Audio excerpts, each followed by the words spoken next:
In today's video, I'm going to teach you how to enter Form 1098-T in deductions and credits if you're reporting education expenses on your tax return. This is an important section to complete carefully.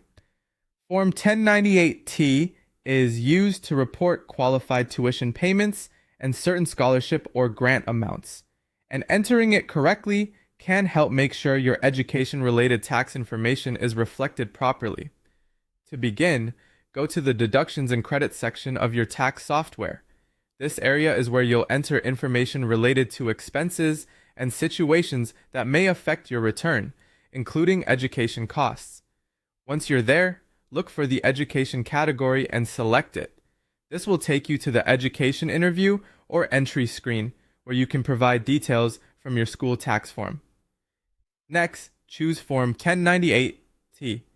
This is the form typically provided by eligible educational institutions, and it includes information that helps the software determine how to handle tuition payments, scholarships, and possible education benefits. Before entering anything, it's a good idea to have the form in front of you so you can copy the amounts exactly as they appear. When prompted, enter the tuition paid amount from Box 1 of Form 1098-T. Box 1 generally shows payments received for qualified tuition and related expenses. Be sure to enter the amount carefully, using the form as your reference. Accuracy matters here, because even a small typo can affect the outcome of your return.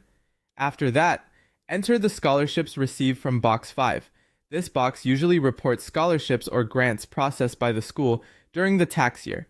Just like with the tuition amount, make sure you use the exact figures shown on the form. This helps the software correctly compare education expenses with any tax-free assistance received. As you complete these entries, take your time and review the numbers before moving on. It's always helpful to double-check that Box 1 and Box 5 were not switched, since they represent different types of amounts and are used differently in the tax calculation. Once both amounts have been entered, you can continue through the rest of the education section as prompted by the software. At this point, the main task is simply making sure your Form 1098-T information has been entered correctly and completely. That's it. By going to Deductions